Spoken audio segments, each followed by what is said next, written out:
Welcome to the pilot episode of OFW Matters presented by podcastpilipinas.com and publicwebradio.com. Good evening po, ako po si Nancy Esguera and here is your host, Sara Balabagan Sereno. Yes, magandang gabi po at magandang umaga sa Pilipinas at sa lahat ng ating mga bagong bayani ng ating bansa, mga OFW, saan man sulok kayo ng mundo. Isa pong magandang araw sa inyong lahat. At again, ito po ang inyong kakampi, Sara Balabagan. At welcome po kayo dito sa aming program, ang OFW Matters. At tatalakayin po natin ang mga tungkol sa mga hinaharap ng ating mga kababayang OFWs, mga issues na dapat talakayin at pag-usapan. No, para nang sa ganun ay mas lalo pang lalawak ang ating kaalaman at matututo tayo, no, sa iba't ibang kwento ng ating mga kababayang OFWs na sila po willing na ikwento o ibahagi ang kanilang mga kwento sa buhay at mga karanasan bilang mga OFWs. So kayo po ay welcome, pwede po kayo magtanong, no, at o kaya magbigay ng anumang opinion, no, nagmumula sa inyo na sa ganun ay may bahagi natin sa ating mga tagapakinig ngayong araw na ito. At kami po ngayon, kasama ko po ang aking asawa si June. Kami po ay nasa North Carolina ngayon dahil ako po ay kami po ay naimbitahan sa isang church anniversary dito po sa North Carolina. At ito po ay gaganapin sa Sunday, this coming Sunday. Tayo po ay naatasan na magbahagi ng aking karanasan. Hindi lamang po yung karanasan ko bilang isang OFWs, higit sa lahat yung karanasan ko kung paano po ako kinatagpo at nakakilala po sa ating Panginoon. So excited na po kami this coming Sunday sa November 10 po dito sa North Carolina. So ang aming pong programa, para po sa inyong kaalaman, sa lahat po na nakikinig, ang title po ng program ay OFW Matters. Para po ito ay talakayin natin pag-usapan ng tungkol sa mga issue ng mga OFWs at hinaharap po ng ating mga kababayang OFWs.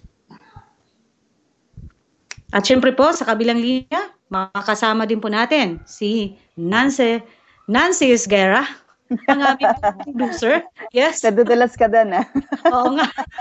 Okay. No, actually, Sarah, good evening. Alam ko, busy ka dyan. At alas 9 na ba dyan?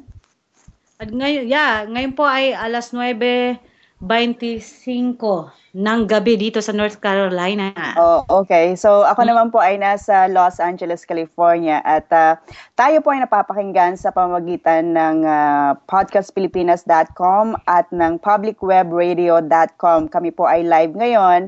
At syempre yung hindi rin makakaabot ng live discussion, Sara, pwede silang pumunta sa podcastpilipinas.com, and of course yung bago nating website, yung publicwebradio.com. At congratulations, Sara, for sa bago mong show na ito. At syempre, inaasahan natin na papatok din ito dahil alam ko yung iyong napakalinis na intensyon para makatulong sa mga kababayan natin, yung mga OFWs, lalong-lalo na. Mm-hmm. At yun nga ang ating intensyon, no, ng programang ito, Nancy, at yun ay maibahagi hindi lamang yung kwento ko, kung hindi yung kwento rin ng ilan nating mga kababayang OFWs, nang sa ganun ay makapagbigay ng aral. At aral at warning din sa ating ilang pang mga kababayan, especially yung mga nag-iisip pa ng mga ibang bansa, ano ba yung mga pwede na lang i-expect o aasahan, no, sa pangingibang bansa. Ano bang mga trials, no? Ano bang mga hinaharap o ano bang nararanasan ng isang OFW? Mamaya may makakapanayan po tayo, no? Siya po ay si Pastor Bart. Siya po ay 12 years sa Saudi Arabia nagtrabaho at alam ko na bilang veteranong OFW, maraming maibabahagi siya sa atin mamaya. So, abangan niyo po yun, ano?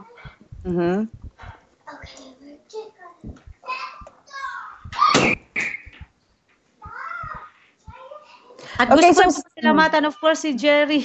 Thank you, no? Siya po ay nasa New York naman, no? Yeah, actually, nakasubaybay siya sa atin ngayon. So, Sarah, ibinibigay ko sa iyo yung floor. Syempre, gusto kong ulitin mo ulit yung intention natin sa programang ito, OFW Matters. Alam ko na masyadong importante sa iyo na yung pagtulong sa ating mga kababayan. Yes, Sister Nancy, at sa lahat po ng mga nakikinig, kaya po OFW Matters ang ating programa, o ang title ng ating programa ay nang sa ganun ay para maging mas malawak pa yung pwede natin talakayan, ano? Kung hindi lang yung tungkol sa buhay, kung hindi ng mga OFW, kung hindi higit sa lahat, yung pong ano pa yung pwede nating maitulong, no?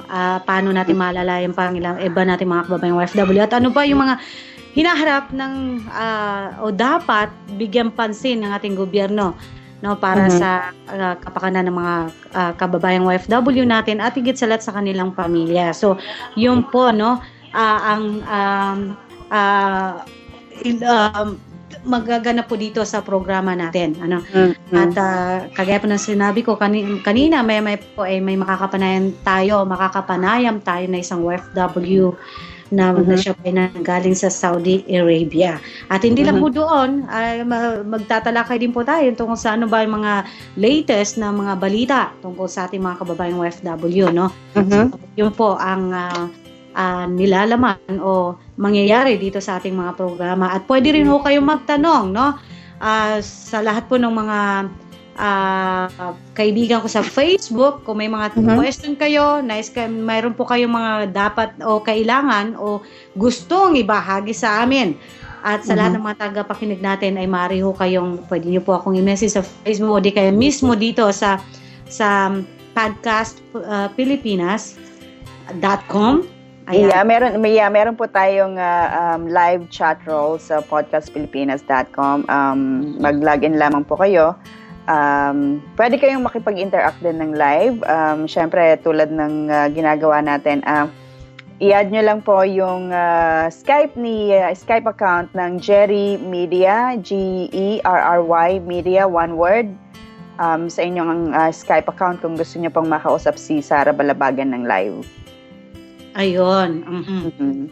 At asahan ho namin ang inyong mga komento at mga opinion na ibabahagi sa amin. At ngayon, meron po tayong meron akong babasahin na isang balita tungkol sa ating mga kababayan sa Saudi Arabia.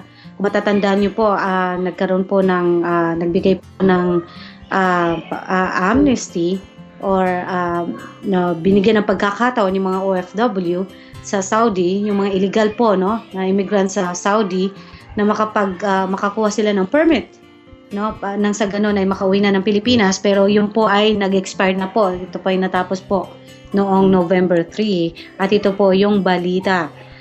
Sa ngayon po, mahigit na sa 30 overseas Filipino workers ang napauwi na sa Pilipinas matapos ang ibinigay na taning ng Saudi authorities noong Nobyembre 3 laban sa mga illegal immigrants sa Saudi.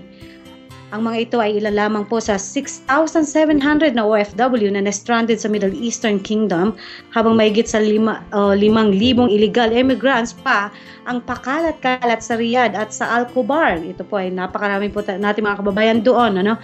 At karamihan umano sa mga ito ay dumanas na ng pang-aabuso. Ito ang nakakalungkot sa mga mula pa sa kamay ng mga otoridad doon. Isa na dito si Amor Rojas, sa kababayan natin. Siya po ay 46 years old na humahagulgul pa habang isinasadho o kinukwento ang kanilang karanasan. Ayon po kay Rojas, bukod sa pagmamaltrato na para bang mga hayop, ay kinulong pa umano sila sa punong-puno na selda. Ito po ay kulungan sa loob ng 4 na araw habang nakakadena ang kanilang mga paa. Matatanda ang sinimula ng Saudi government ang crackdown nitong taon, at nagbigay pa ito ng 7 buwang amnesty para makakuha ng legal na permit. At sa ngayon po ay umabot na sa mahigit 4,000 Filipino po ang napauwi na sa Pilipinas, at nasa kulang-kulang 2,000 pa ho ng mga kababayan nating OFWs ang naghihintay na ma-process ang kanilang mga exit papers nang sa ganun ay makauwi na sa Pilipinas. Nancy, kung matatandaan mo to naging mainit to na issue sa atin sa Pilipinas, ano? Tama. Actually, laman ng balita yan ngayon yung paghihintay din ng ating mga kababayan dun sa mga napapauwi galing ng Middle East o Saudi Arabia. At Sarah, gaano kahirap? Kasi parang nakikinig-kinit ako kung gaano kahirap yung dinadanas sa mga kababayan natin. Yung iba na wala talagang legal na working permit, na hindi nila alam ngayon kung saan sila susuling.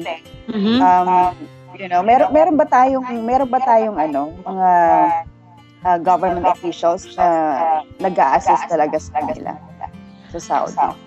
Well, ang pagkakaalam ko, syempre ang ating Philippine Embassy sa Saudi, no? At ang POLO, sila ho ang umahawak dapat o may hawak ng ganong mga case sa ating mga kababayan, no? Sila po yung dapat na mag-process ng mga papers ng mga kailangan ng ating mga itong kababayan nating mga OFWs para nang sa ganun ay makapagbigay sila ng mabigyan sila ng exit papers nang sa ganun na makauwi na. Pero alam mo, naging kasama ito sa naging talakayan namin dati, no?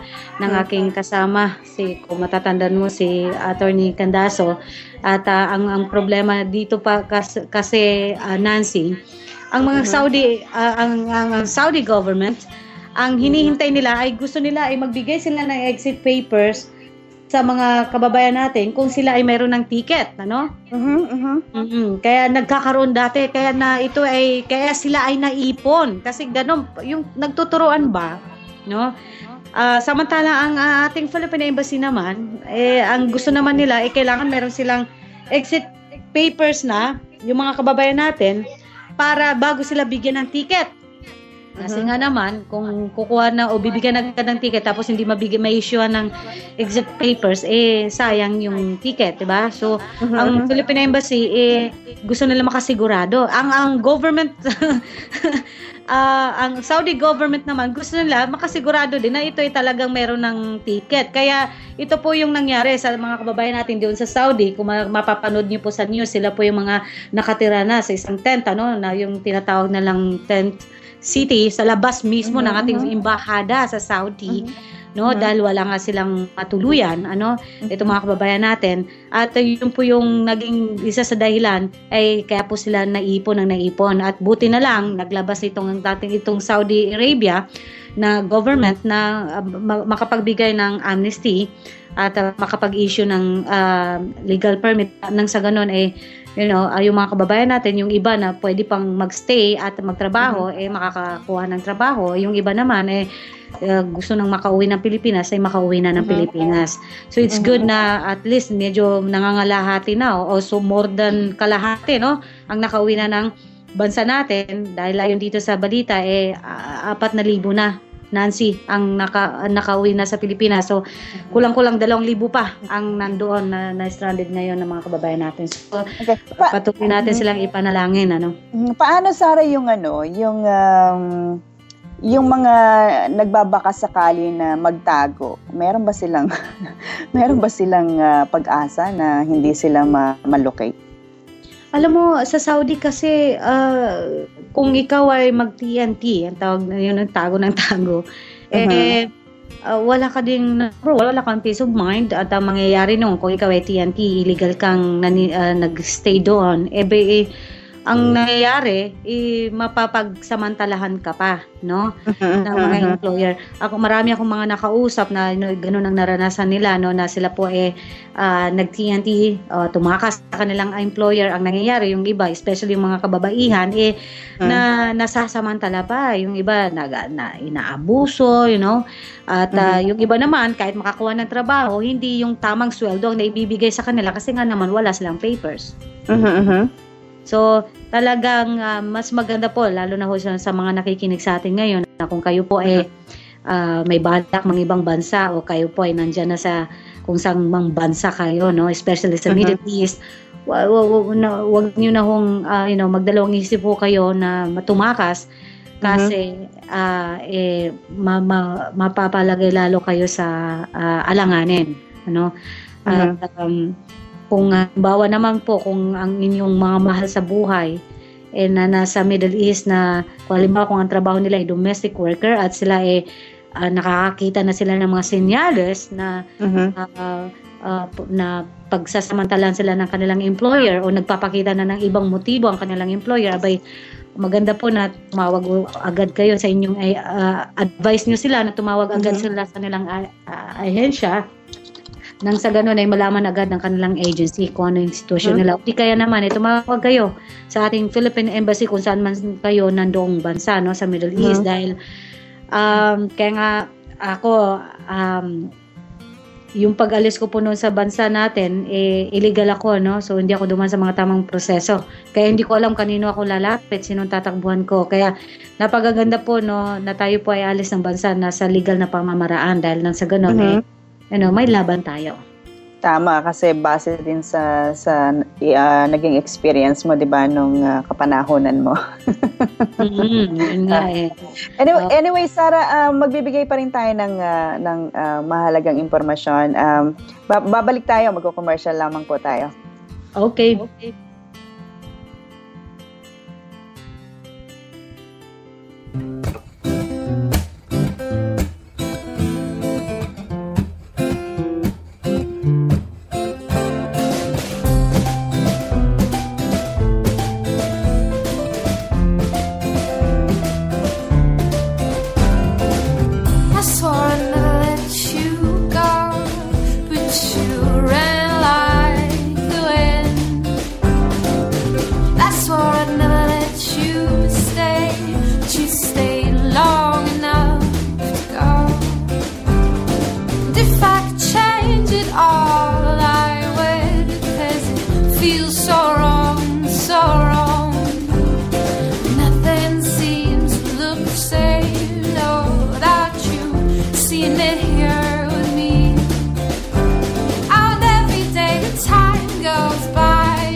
Welcome back po tayo dito sa ating programang OFW Matters. Ito po ang inyong kakampi, si Sarah Balabagan.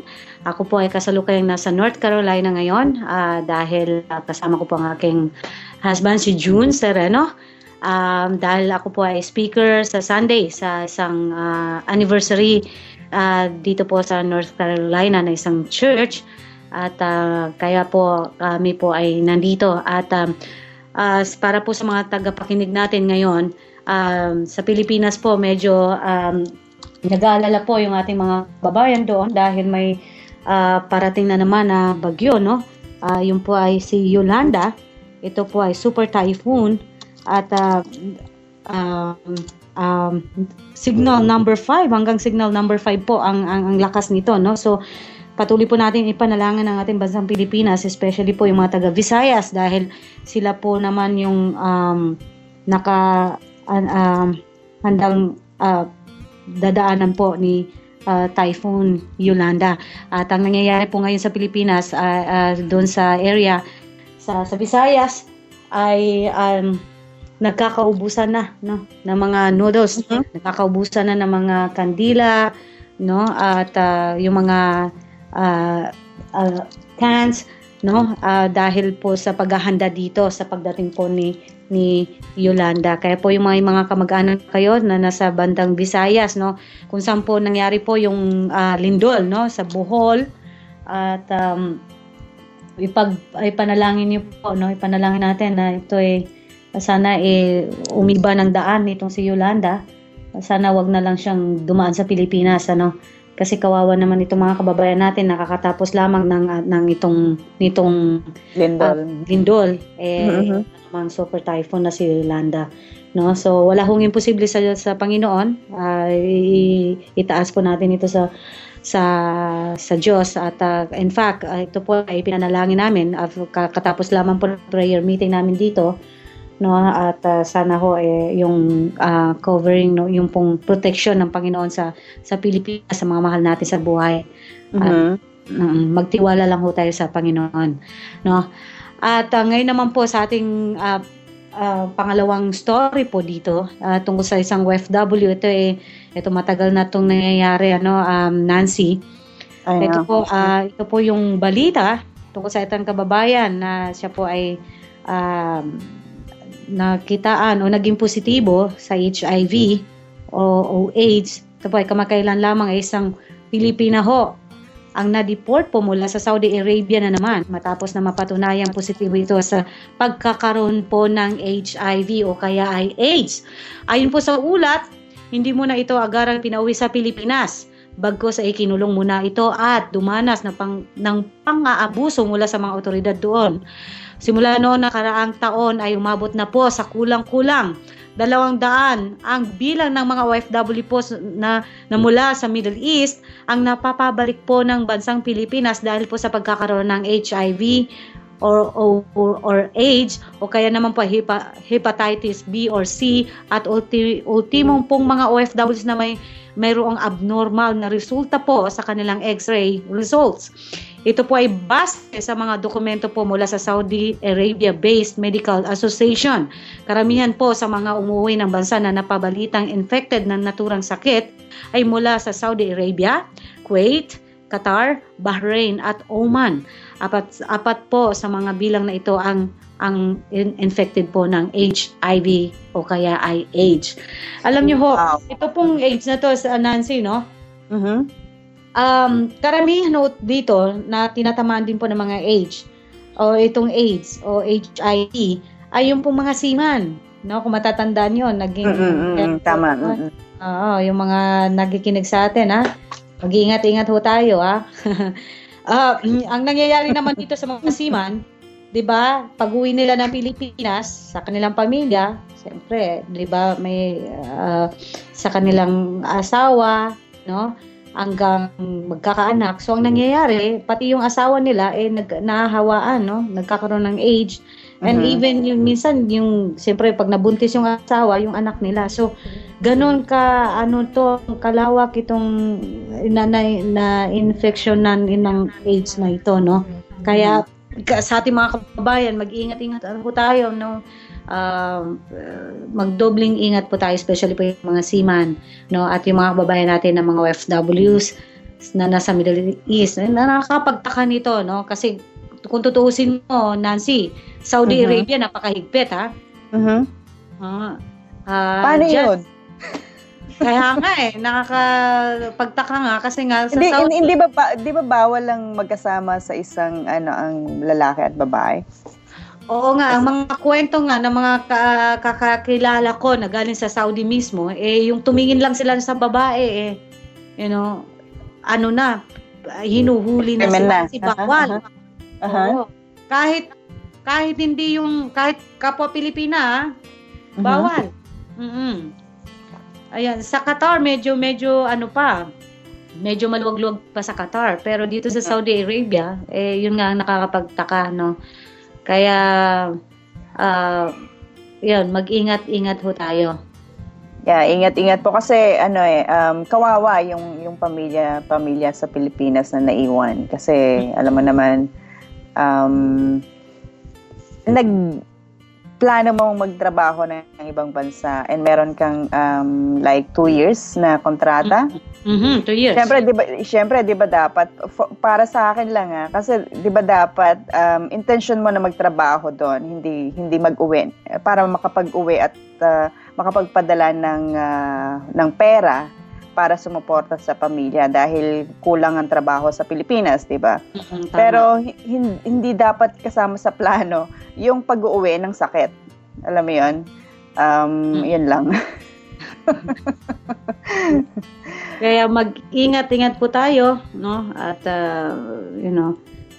pag alam nating mali, wag na nating gawin, no?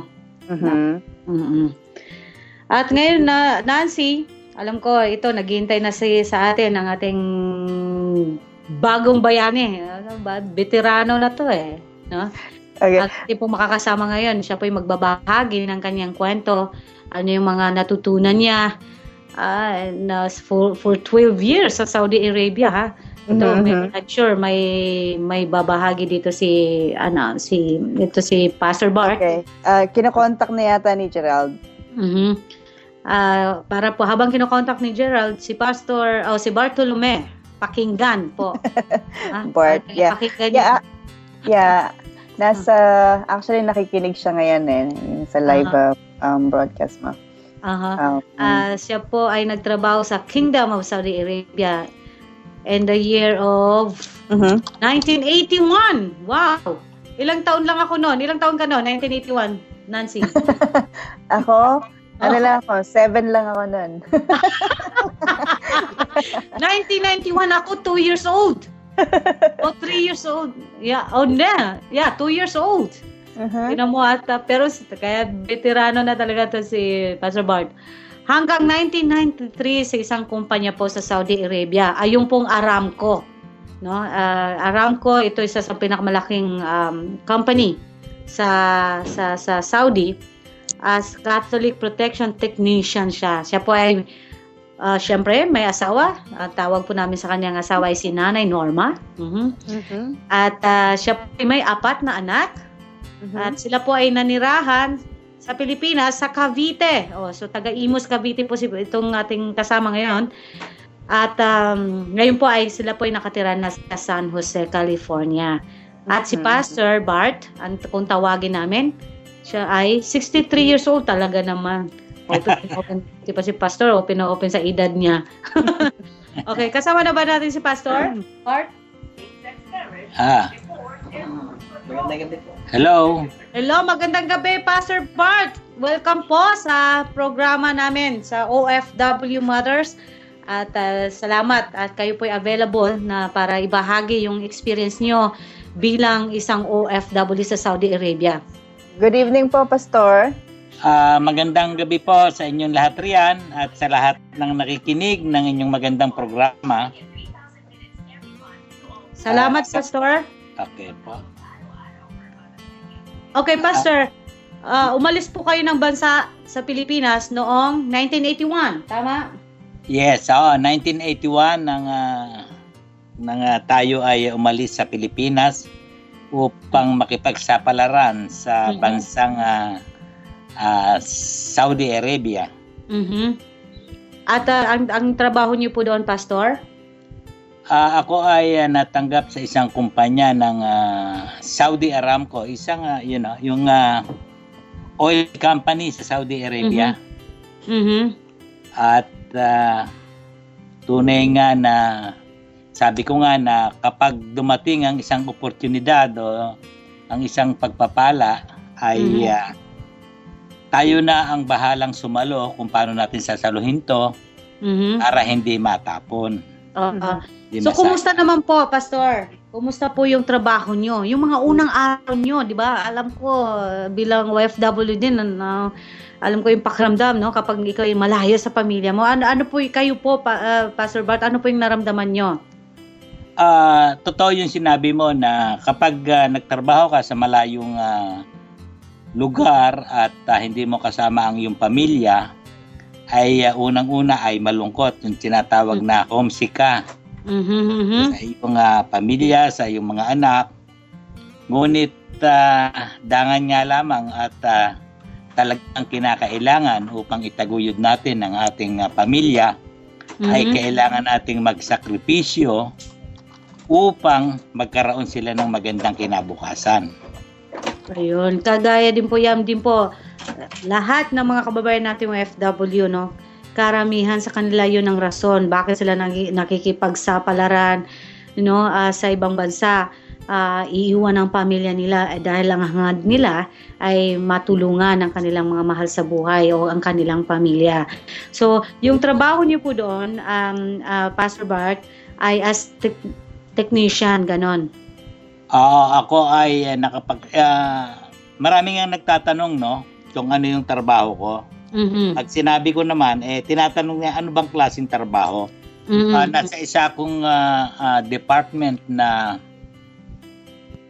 yung tinatawag na corrosion protection. Pinoprotektahan namin yung mga bakal, yung mga pipeline, yung mga oil well para wag kalawangin sa pamamagitan ng bagong technology. Yung cathodic protection na tinatawag. Cathodic. Okay. So ano po yung sa trabaho, 'di ba? Ano yung mga kasama niyo po doon? Ano mga lahi, 'di ba? Halo-halo po kayo. Yan nga ang aking palaging sinasabi na sabi ko nga pag ako'y tinanong mo kung saan ako pwedeng magtrabaho, ang sabi ko nga ay pwede kong magtrabaho kahit sa ang uri ng all season. Ang ibig kong sabihin, nakapagtrabaho tayo sa iba't ibang kaugalian na kasama sa trabaho. Katulad ng mga Arabo, India, di ba? Pakistani. So iba-ibang lahi ang nakasama. Iba-ibang lahi. Tama 'yon. Parang ina-adjust mo rin yung sarili mo kasi hindi katulad natin kung magkakasama tayo ng puro Pilipino, ay alam na natin ang ugali ng ating kapwa Pilipino, di ba? Ng ating mga kabayan. So Pastor Bart, sa experience niyo, no, nakasama niyo iba-ibang lahi. Sa naranasan niyo po, anong lahi pa yung pinaka mahirap na pakisamahan, 'di ba? May mga ganong eksena, 'di ba? Naman lahi yung pakisamahan na mabait na nakasama sa trabaho, yung ganon, natutulungan ka. So sa inyo po, anong lahi po? Tama, maganda yung sinabi mo, no. Pero ang unang kong sasabihin, ang pinakamagandang trabahador sa ibang bansa na kinukuha nila ay mga Pilipino. Of course. Kasi ang Pilipino ay madaling maka-adapt ng trabaho. Kaya kung yung namang sinasabi mo kung alin ang mahirap pakisamahan, ay siyempre alam natin na nandadayuhan tayo. Kaya pag kanila yung lugar, siyempre iba ang trato sa atin, di ba? Parang sila yung bossing. Ngunit, nasa atin din yan, nasa ating nagdadala kung paano natin dadalin yung ating pakikisama sa kanila. Tama, oh. So, Pastor Bart, nung time na yon, nung nagtatrabaho kayo sa Saudi, hindi pa kayo Christian noon or hindi pa kayo pastor noon, ano? Maganda yung sinabi mo, no? Tunay nga na katulad ng pagpupunta ko sa Saudi Arabia, pagtatrabaho ko roon, hindi lamang pagpapalang material ang binigay sa akin ng Panginoon, ang aking nakamit, ngunit doon din ako nabuksan sa Panginoon. Mm-hmm.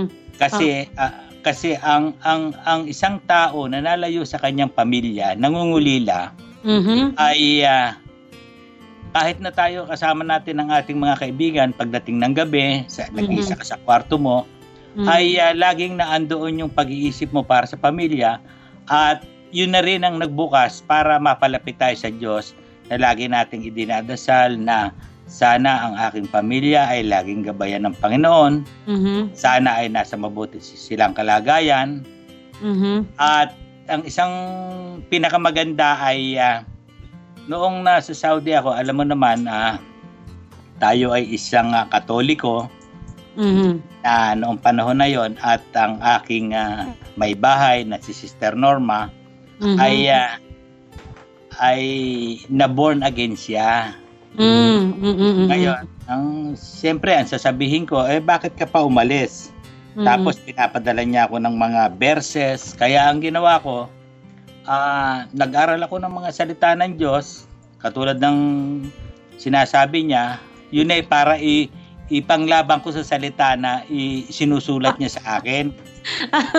Ngunit, okay, so yun ang balak mo. Ngunit iba ang pamamaraan ng Diyos. Amen. Kung yun ang pamaraan para ako ay mabuksan, ay yun ang nangyari sa akin. Kaya doon ako nabuksan sa Saudi Arabia. Ayun, napakaganda, Pastor Bart, kasi sa kabila ng kalungkutan, sa kabila ng yung sa hirap sa trabaho, ang nangyari, kumbaga yung homesick na nararamdaman nyo sa pamilya nyo, binuhos nyo para sa pagbabasa ng salita ng Diyos. So, hindi naman yun tungkol sa kahit ano man ng relihiyon natin, ang yung mahalaga, yung mas lalo tayo mapalapit sa Panginoon, yung magkaroon tayo ng tamang relasyon sa Kanya. At yun ang natagpuan nyo sa pamamagitan ng pagbabasa nyo ng salita ng Diyos, na ang balak nyo pala, yun ang ipapanlaban nyo kay Nanay Norma. Yun na nga, At saka isang pinakamagandang sa lahat ng nakikinig na ating mga kabayan na nag-abroad o malayo sa pamilya, ay isang sabi kong ay isang malaking pangahawakan natin na malayo tayo sa anumang yung gawang hindi maganda, o yung, alam mo naman kasi base sa mga survey, karamihan ng mga pamilya ng mga nag-a-abroad, may higit sa mga 70% ay nagiging broken family. Tama yon, totoo po yan, Pastor Bart. Kaya isang bagay yan na masasabi natin na isang ating kasangkapan o kagamitan na malayo tayo sa mga bagay na yan, sa tukso. Alam mo naman ang malayo sa pamilya, di ba? Yes, oo. Kasi nandiyan na napakalawak yung tukso, Kahit sabihin natin na kung nasa Saudi kayo, mahigpit doon, pero yung mga tukso at yung mga open, sa iba't ibang mga bisyo, nandiyan nandoon. So, tama rin yung sabi mo, talagang tama yun, Ngunit hindi lamang naroon ang tukso, maging yung mga iniwan natin sa Pilipinas, ay yun ang tinatarget ng tukso. Kaya sabi ko nga, kung wala tayo sa Panginoon, kung hindi natin tinitingnan yung ating mga nakaraan at saka yung gumagabay sa atin, ay mabubuli tayo kung hindi ang naiwan o yung umalis ang magkakaroon ng problema. Kaya ang magpapatibay talaga sa atin, sa isang OFW o maging sa pamilya nila, ay yung magkaroon ng tamang personal na relasyon sa Diyos, Amen, At saka ako, ang masasabi ko lang, total naman na ang ating o ang inyong topic ay OFW, ang kasi napapansin natin ngayon na napakaraming OFW. Nakita nyo yung balita ngayon ng mga sa Saudi Arabia, yung crackdown sa mga illegal worker, no? Yun ang sinasabi natin na hindi lahat ng pumupunta o nag-OFW ay maswerte. Kaya nga ang iniingatan natin, sabi ko nga, kahit sino ang makausap ko na hindi lahat ng nag-abroad ay swerte. Dahil marami ring napapariwara, maraming bumabaon lalo sa utang, maraming nabibiyak ang mga pamilya, nabobroken family. Kaya nga ang pinakamaganda diyan ay kailangan yung ating layunin bakit tayo umalis. 'Di ba? Katulad ng sinabi ko nung kanina na kaya ako umalis ay para mabigyan ng magandang kinabukasan, 'di ba? At saka yung isa pa, yung nalapit ka sa Panginoon, siguradong sigurado na meron kang gabay, meron kang liwanag na nakikita sa bawat paglakad mo sa araw-araw. Tama yun, Pastor Bart, pero bilang OFW, Pastor Bart, ano po yung nakikita nyo na yun nga po, alam ko na yun na as you've said kanina po na ayon sa pag-aaral, karamihan ng mga nasisirang pamilya ay pamilyang OFW, no, sa Pilipinas, at totoo po yun, kasi ang nakakalungkot nga, either yun nga, ang nagkakaroon ng problema is yung umaalis ng bansa o kaya naman yung mga naiiwan.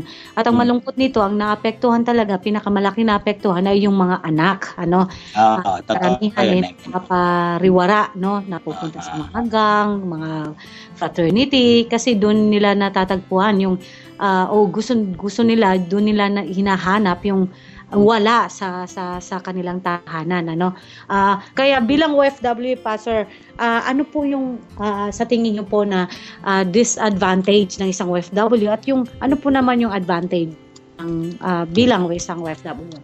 Okay, unang-una ang disadvantage ng isang OFW ay malapit ka sa tukso.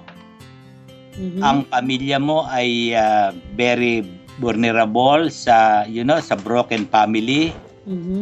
At ang unang-una, yung mga anak mo rin ay yung gabay at patnubay sa mga anak ay napapabayaan.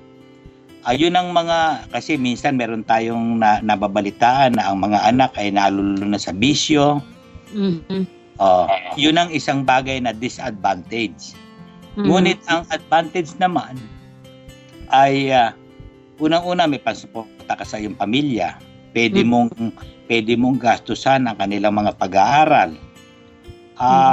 Ngunit sa palagay ko, hindi natin dapat tingnan yung disadvantage at saka yung advantage kaagad. Ngunit ang kailangan ng isang OFW para siya maging isang matagumpay na isang Pilipino na nagtatrabaho sa ibang bansa ay yung bang meron siyang plano, yung may pagbabudget, yung stewardship na tinatawag. Sabi ko nga na kung tayo ay bibigyan ng blessing, ay ang tanong lang doon ay kung paano natin sasaluhin ito. Kasi minsan maraming Pilipino na kapag nagkaroon na, di ba, no? Pag-uwi sa Pilipinas, parang kuwan sila. Parang araw-araw fiesta. Yung tinatawag nilang one day millionaire, di ba? Hindi na iniisip yung kabukasan. Kaya pag ako ang tinanong doon sa amin, sa lugar namin, sabi ko, ito lang ang nalalaman nyo sa akin. Yung ako lumabas ng bahay ko papuntang airport, at pagbalik ko mula airport puntang bahay ko. Hindi nyo alam kung ano nangyayari sa akin doon sa Saudi Arabia. Hindi nyo alam ang iniisip ko araw-araw. Ngunit ang isang magandang tip, no? Kung nakikinig ang ating mga kababayan na OFW na may pamilya, ang pinakamagandang pangtali o yung kordon para hindi mapatid ay yung communication. Lalo ngayon, very high-tech na ang pamamaraan ng mga communication. Hindi katulad namin na talagang sulat lang. Oo, naabutan ko, naalala ko yun, Pastor Bart, ako, sulat lang talaga, no? Sulat Noong lang, 1994. Oo.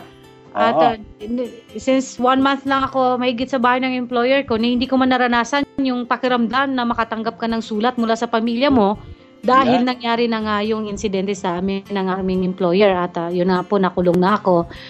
Kaya, napakahalaga po yung communication ng pamilya. No? Yan, yan ang nagduduktong, yan ang nagbabind. Yan ang nagbabind sa family, sa pag yung paglalapit ng pamilya, kahit malayo ang bawat isa, para silang magkalapit dahil diyan sa communication na yan. So Pastor Bat, 'di ba 4 yung anak nyo? Yes. So kumusta naman po yung mga anak nyo habang kayo po ay nasa ibang bansa, no? So of course si Nanay Norma, siya ang naiiwan, siya ang nag-aalaga para siya yung nanay tatay. So kumusta naman po yung pagpapalaki yung sa mga anak nyo? Yung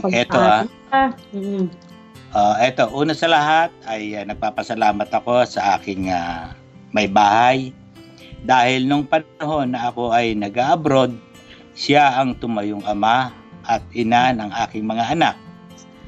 At sa maganda niyang pagpapalaki sa mga bata, hindi lamang ang pagpapalaki ng isang bata ay hindi lamang nakikita sa nabibili mo ang kanilang gusto. Hindi yun ang isa kong nakikita na sasabihin mahal mo ang isang anak mo dahil binibili mo ng isang bagay na ganon at kaya naman bilhin. Ngunit hindi yon.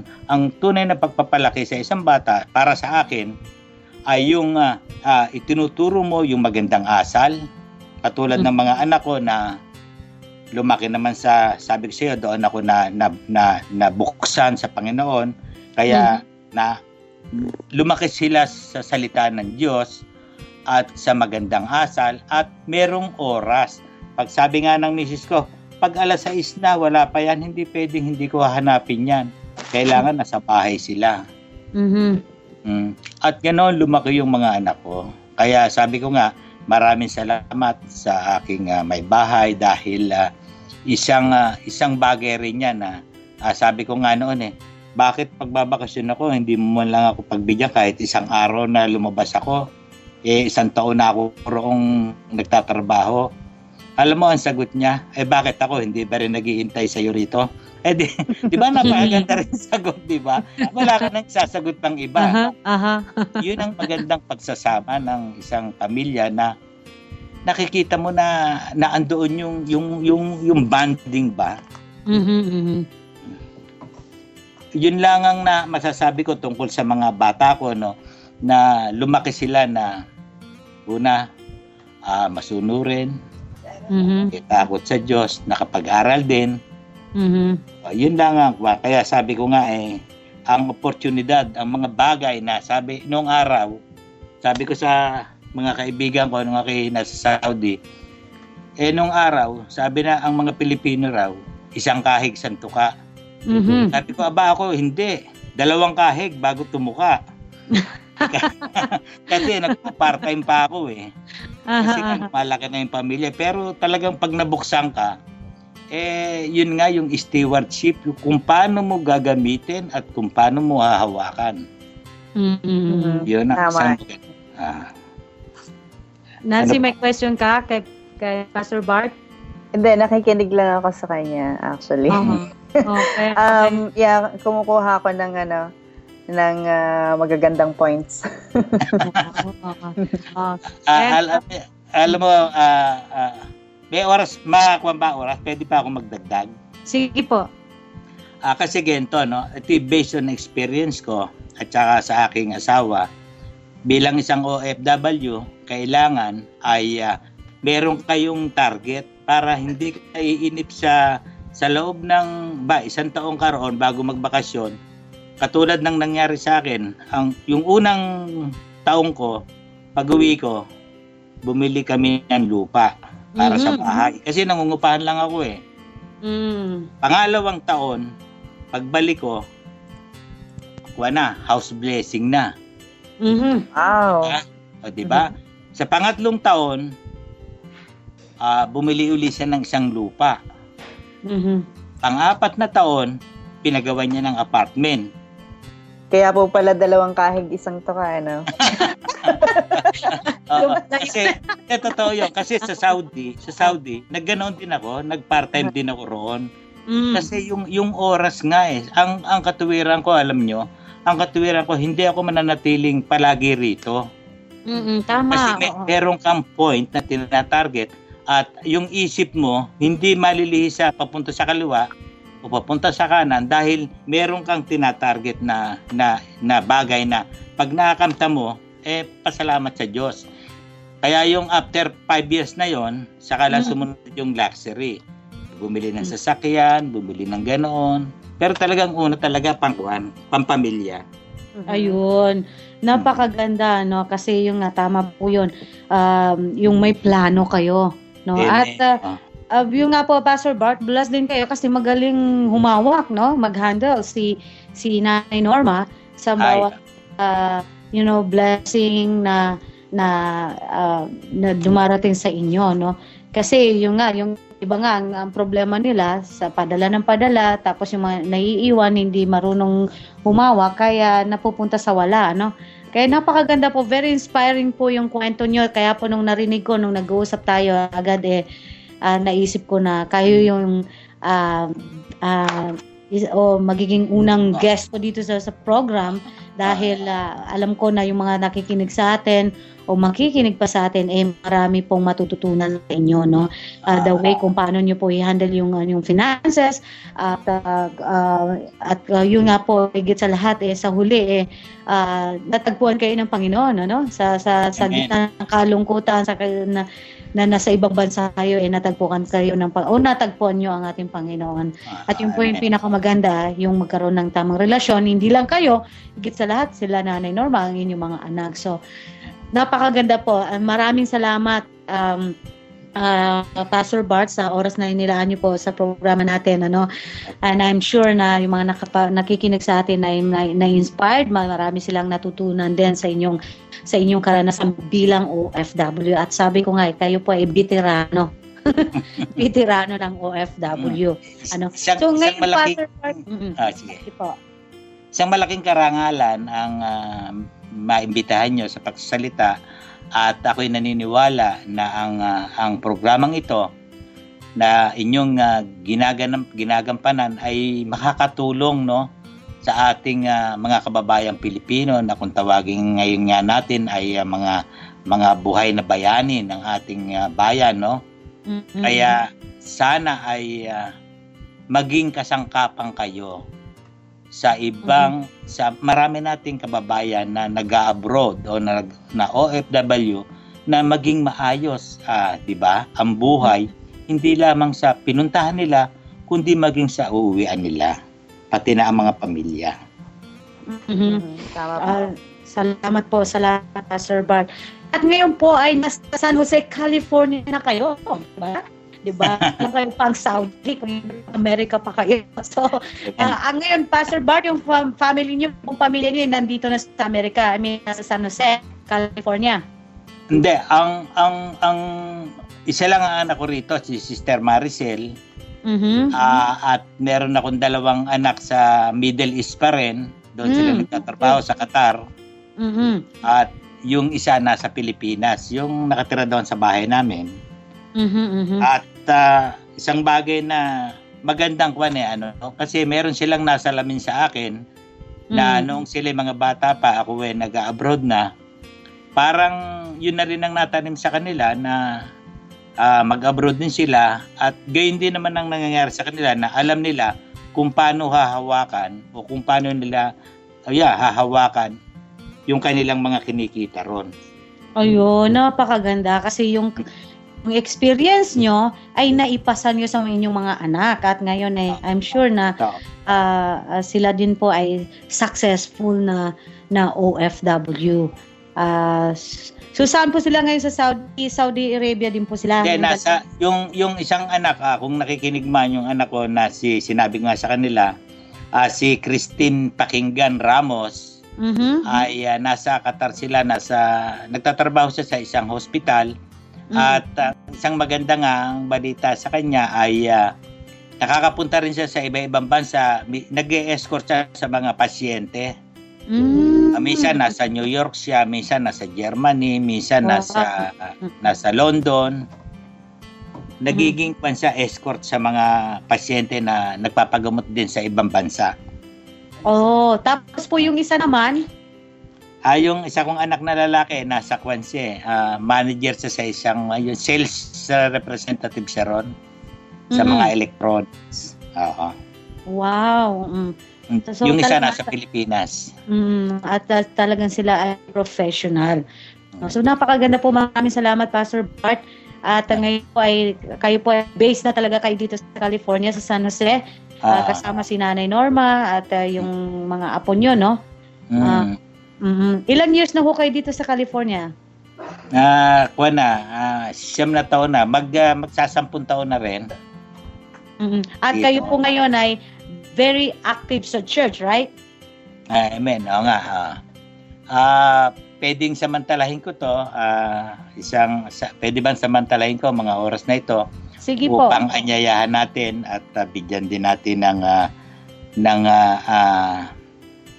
karagdagan na kaalaman ang ating mga kababayan, lalo na yung OFW, na hindi lamang sa material na bagay tayo ito ay makukuha natin o dito tayo liligaya, kundi maging sa sinasabi mo na Sister Sara na yung tunay na relasyon sa ating Diyos. Isang bagay na napakagandang maging gabay o patnubay sa ating mga kababayan na higit sa lahat ay nangungulila, malayo sa kanilang pamilya. Ito ay dapat gamitin. Kasi katulad ko nung araw na sinasabi ko na nabuksan ako sa Saudi, pagkatapos ay isang araw lang, ang tanda ko, isang araw lang ang aming pahinga. Kung hindi evangelism, Bible study. Tapos nung umuwi ako sa Pilipinas, ang sabi ko sa sarili ko, malakas na ako. Kasi mayabang ako kung malakas na ako sa Panginoon.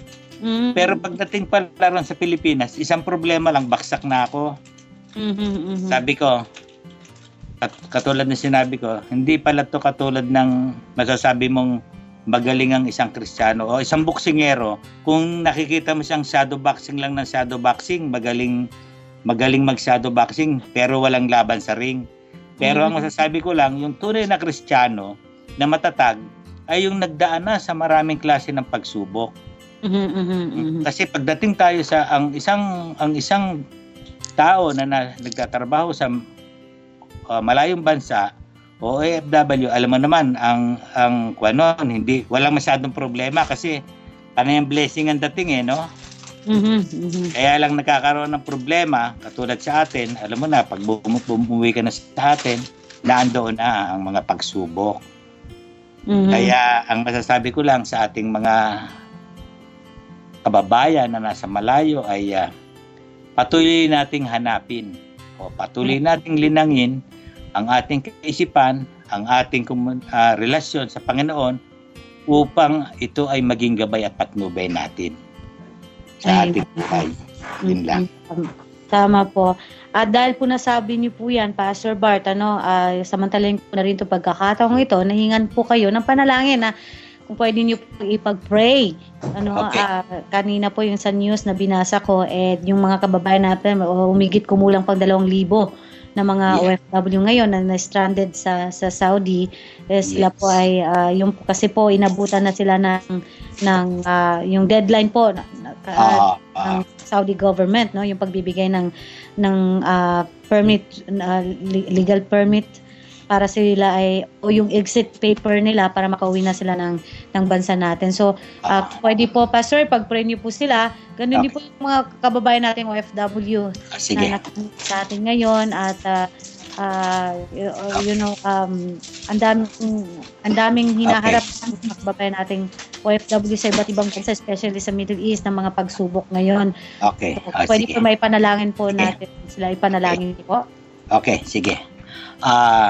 Tayo pong lahat ay manalangin. Ama naming Diyos na nasa langit, sa pangalan po ng aming Panginoong Hesukristo, tunay nga po, Panginoon, Ikaw ang aming Diyos na buhay, Ikaw ang aming Diyos ng pag-ibig, Ikaw ang Diyos ng patnubay, O Lord God. Maraming nga po salamat, Panginoon, at katulad ng sinabi mo, Panginoon, sa iyong mga banal na salita, kung saan man mayroon dalawa o higit pang nagkatipon sa iyong pangalan, ikaw ay nasa kalagitnaan. Kaya Panginoon, kami naniniwala na ang bawat salita namin ay iyong naririnig at ang bawat panalangin namin ngayon ay iyong didinggin.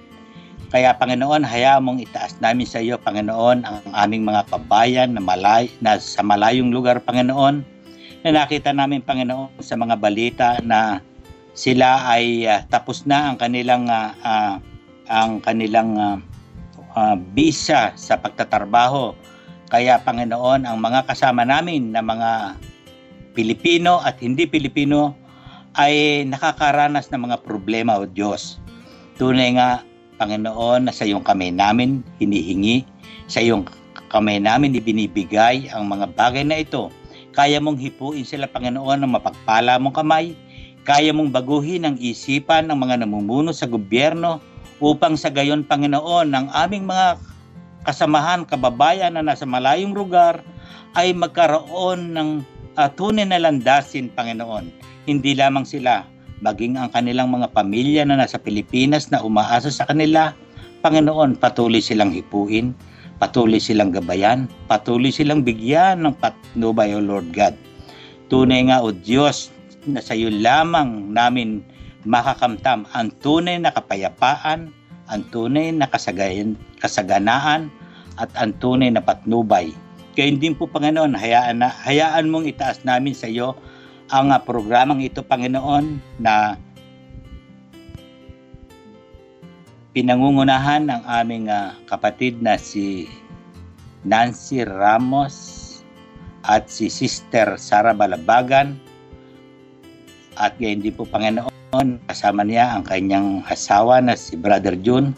Panginoon, nawa ay basbasan mo ang gawaing ito, ang programang ito, upang sa gayon, Panginoon, ito'y maging isang sandigan, maging isang kasangkapan ng tunay na mga OFW na umaasa, Panginoon, sa iyo at sa palatuntunang ito, at maging kalakasan ng bawat isa, maging liwanag ng kaisipan, at gayon din po, Panginoon, ito'y maging daan ng pagpapala ng aming mga kababayan na malayo sa kani-kanyang pamilya.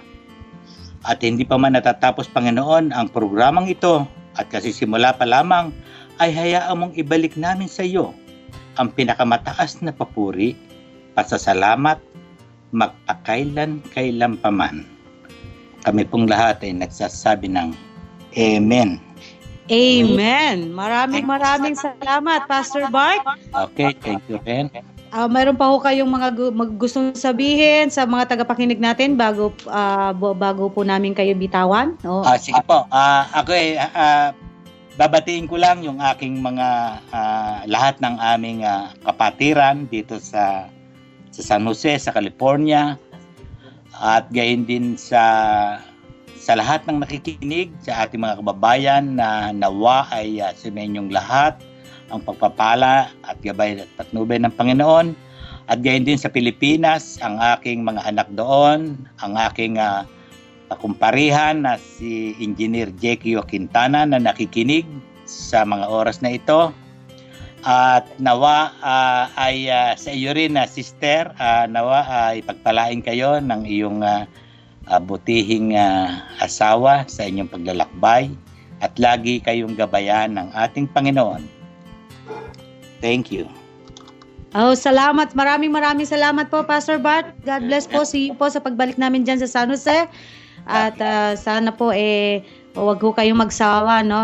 Sa susunod pa ho na mga na program natin maimbitahan din po namin kayo. Ang dami po namin natutunan. I am sure po yung mga ating listener po ngayon ay marami silang natutunan sa inyong karanasan bilang OFWs. Mabuhay po kayo. Maraming salamat po, Pastor Bart. Yes. Maraming salamat po, Pastor. Maraming salamat din. Thank you. Okay po. Ayun, mga kaibigan, yung po ang si Pastor Bart o Bartolome Pakinggan. Siya po dami ka natutunan kay Pastor. Yes, so 'di ba? Nancy, siya po ay OFW sa Saudi Arabia since po 1981. Ako po 2 years old pa lang po noon. Hanggang 1993. Binibigyan din mo talaga. Talagang din. So si Pastor Bart po ay isa po siya sa mga veterano na OFW. Siya po isa po siya sa mga bagong bayani ng ating bansa. Yan. Maraming salamat, Pastor Bart. At ngayon po, Sister Nancy, ito po, kasama ko po ang isa ho sa, siya po yung nag-invite sa amin dito sa North Carolina para po maging guest po sa isang malaking gawain, no, para sa Panginoon sa kanila pong anniversary. At yun po ay magaganap po ngayon pong November 10 sa Sunday, no, at papakilala ko po sa inyo para po mai-share din niya yung ministry niya dito sa North Carolina at yung kanilang pong church at napakasaya, no, kanina pagkatapos lang po ng prayer meeting namin kanina at talagang sobrang blessed ako. Gusto ko pong ipakilala sa inyo ang mga kaibigan, si Pastor Noel De Asis. Pastor? Magandang gabi sa inyong lahat. Ako po si Pastor Noel De Asis at from North Carolina. Good evening po, Pastor. Magandang gabi sa inyo dyan at sa lahat ng mga tagapakinig natin dito sa programa. Isa pong malaking pribileyo na makasama po namin si June at si Sarah dito sa North Carolina. Sa linggo po ay meron kaming napaka-special na dinner event. Also celebrating yung pong ikatlong taon ng aming paglilingkod dito. At napaka-exciting dahil po ay umaasa po kami na marami tayong mga bisita na darating at karamihan po sa kanila ay kailangang makapakinig ng ebanghelyo at ng salita ng Diyos. Kaya doon po kami nananabik. Ayan, maraming salamat, Pastor Noel. Ang ganda ng boses ni Pastor. Ay, dati siyang nag-work din siya, nagkaroon din siya ng program dati sa DJS 702. Yes, sa FEBC. So, talagang pang-anchor ang boses ni Pastor Noel. Pero hindi siya 63 years old, Noel, ha? Hindi siya 63 years old. Ay, hindi naman. Bata. Bata pa si Pastor. Anak ko. Oo. Batang-bata si Pastor. At kasama din namin kanina ang kanyang may bahay. No, napakagandang may bahay. Si Sister Gigit. Ayan, si Sister Gigit. Okay. Okay. Ayan, yung pangalan Pastor, ano po yung pangalan ng church nyo? Ang pangalan po ng church dito ay Live Zone Fellowship. Dito po naka-base sa Durham, sa North Carolina. At very exciting dahil simula din po tayo ng another fellowship sa Fayetteville, which is a military community. And then we're starting another one sa Lumberton near the boundary of South Carolina. And natutuwa rin kami, exciting dahil we have another friend coming and we are keeping an eye sa isang malaking city, Greensboro. So exciting dahil mukhang kumikilos po talaga ang Panginoon sa napakaraming tahanan at maraming pamilya dito po sa North Carolina. At malaki pong privilege na makakapag-contribute po tayo sa body of Christ sa pag-further ng kanyang kaharian sa maraming buhay. Ayun. Amen. At alam mo, Nancy, si Pastor Noel, 3 years pa lang sila dito sa North Carolina. Galing din dyan sila sa California. Okay. Kaya very exciting yung kanilang ministry dito, no? Ang dami, tatlong church for 3 years, tatlong church na plant na nila by God's grace. At we're so blessed kasi talagang very loving yung kanilang mga members, yung mga elders. So I really thank God dahil first time ko din na-meet si Pastor Noel. So I'm blessed na talagang I know na orchestrated ng Panginoon yung pagkikita namin, and kaya excited na ako sa Sunday. Kaya sis, back up sa prayers. Di ba? Oo. Sagot ka ni Sister Ruth at ni Pastor Eric dyan. Si Ninang, I'm sure nakikinig sila ngayon, ano? So, ngayong Sunday na yon, at kung mapapakinggan mo si Pastor Noel, Nancy, Tagalog na Tagalog, ano? Ang lalim niya mag-Tagalog. Malalim din siya mag-English. Tingin ko nga. Kaya komportable akong kausap si Pastor Noel kasi Tagalog eh. Magaling siya mag-Tagalog. Ayun. At syempre kasama din namin ngayon ang aming aray ko, ang aking asawa, si June. Ayan, mag-highlight si June since ito po ay first podcast natin ng OFW Matters. Yeah, ang iyong premiere episode. Yes, so honey. Hello, Sister Nancy. Kamusta na? Sa lahat ng mga nakikinig, kamusta na? Mabuti naman. Amen. Amen. Sige, bumati ka pa. This Sunday is an evangelical event para sa mga souls for the kingdom of God. Kaya continued prayers para kay Sarah, sa honey ko, na nabigyan siya ng wisdom tsaka extra anointing from the Lord para yung maipamahagi o ma-spread yung gospel ni Lord Jesus sa mga taong nangangailangan ng message niya sa buhay nila. At magandang gabi ulit sa inyong lahat. Sana po patuloy niyong pakinggan itong programa na ito, yung Podcast Pilipinas, at saka every Wednesday night at 6 p.m.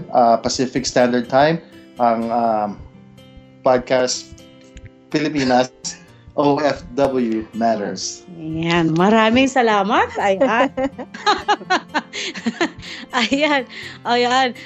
Ang dami po natin natutunan, no? Kaya naibahagi po namin yung program o itong event ngayong Sunday kasi nga po yun po yung isa ho sa ginagawa ko ngayon. Hindi lang ho tayo busy sa pagtulong at pag-aalalay sa ating mga kababayang OFW, kung hindi higit sa lahat yung pong aking naging karanasan sa buhay ay maibahagi, no, sa iba. Hindi lang yung bilang OFW, kung hindi higit sa lahat yung kung paano nga ako nakakilala sa Panginoon. At kagaya po na narinig natin kay Pastor Bart kanina, no, naging sandigan niya yung pagkakaroon niya ng tamang relasyon sa Diyos. At dahil doon, no, lahat naging maayos, naging maganda yung mga anak nila, yung the way kung paano nila i-handle yung kanilang finances. At yun nga po naman, sabi naman po sa salita ng Diyos, sabi, seek ye first the kingdom of God and His righteousness, and all these things shall be added unto you. So kung tayo ay unahin natin yung relasyon natin sa Diyos, it doesn't matter po kung ano man ang relihiyon na kinalakan natin. Ako po ay dati pong Muslim, no? Lumakiwa ako sa Islam na pananampalataya, but then I praise God, I thank God dahil nakilala ko po siya at ngayon po ay naunawaan ko kung gaano kahalaga yung relasyon, yung pagkakaroon ng tama at personal na relasyon sa Diyos. Ano? So, yun po yung ginagawa natin ngayon. Kaya po, sa lahat po ng mga nakikinig, sana po patuloy niyo pong suportahan ang programang ito. Dahil ang panalangin natin ay hindi lang tayo para makapag-inspire ng ating mga kababayan, makapagbigay ng lesson, kung hindi higit sa lahat makita nila yung kung paano mabuhay sa mundong ito na mayroong purpose, no? At may relasyon sa Diyos. Diba, Nancy? Tama.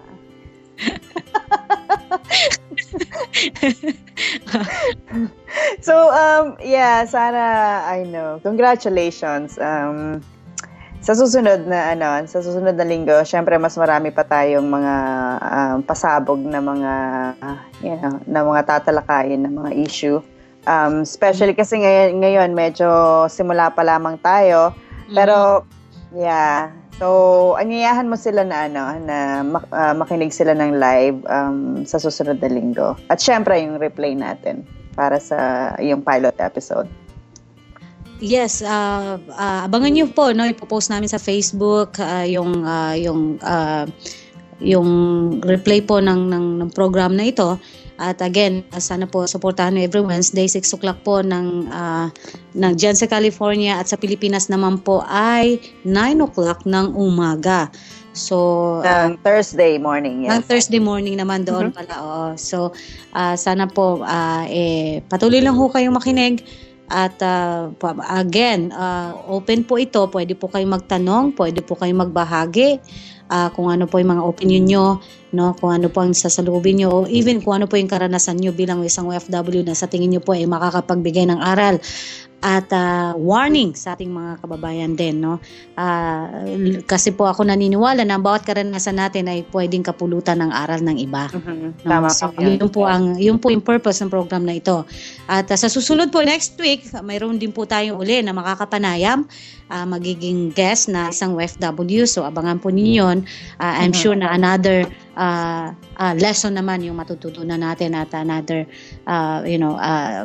lalo ho tayong may inspired, katulad po ng narinig natin kay Pastor Bart kanina sa kanyang mga aral, sa kanyang karanasan bilang isang OFWs. Kaya muli po ay samahan niyo po kami muli, no? Every Wednesday po ng gabi.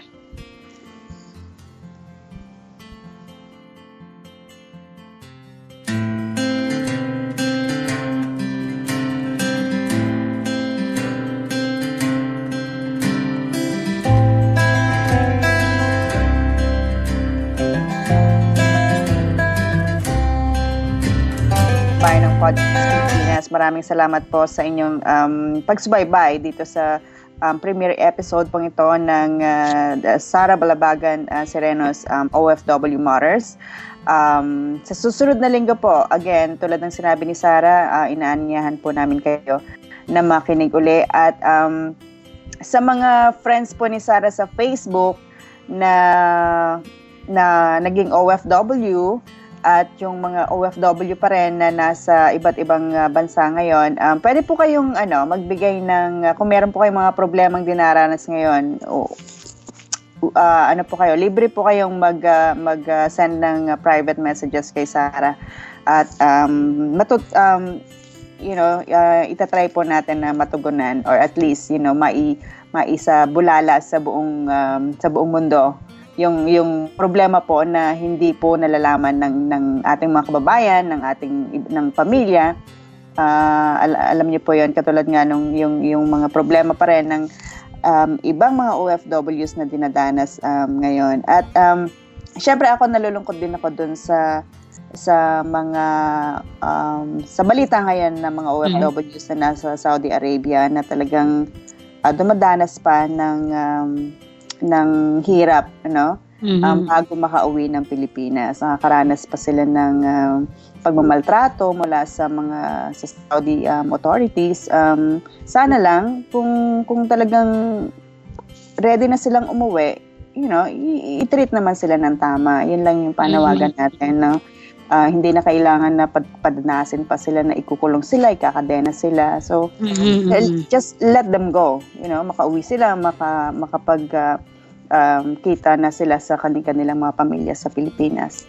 So, Sara, yeah. Yes, again, maraming salamat po. Maraming salamat sa Pastor Bart, Nancy, Gerald, thank you. At muli, sa susunod po na Wednesday, tayo po ay uli magsama-sama at muling talakayin po natin ang mga issue tungkol sa ating mga kababayang OFWs. At again, patuloy po natin ipanalangin ang bansang Pilipinas at sana po maging ligtas ang mga mahal natin sa buhay. Again, ito po ang inyong kakampi, Sara Balabagan Sereno, para sa OFW Matters.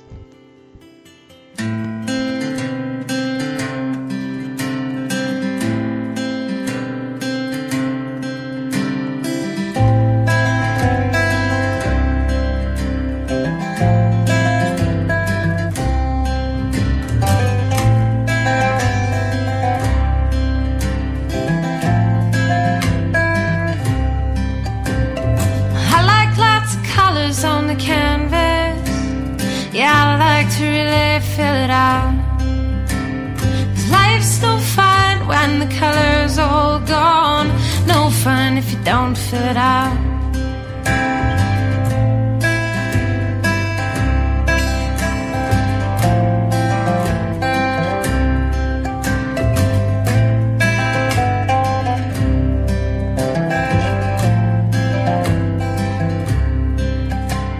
There's really no point in complaining.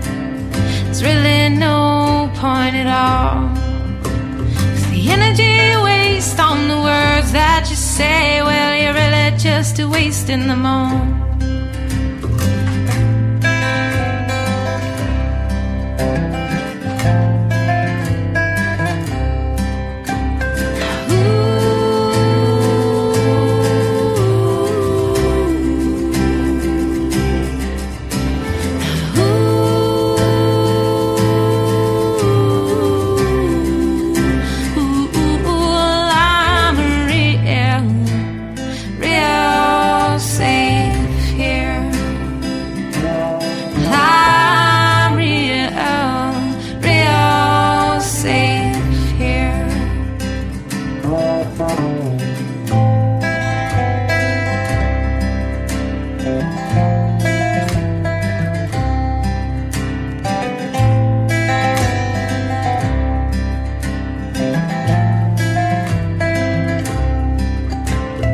Life is full of surprises.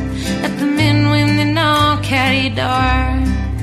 'Cause if you hold your door tight and they stop coming, you might find yourself with your knees on the floor.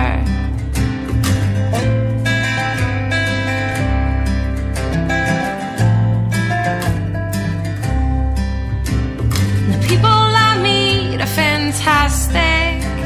They teach me things I never knew.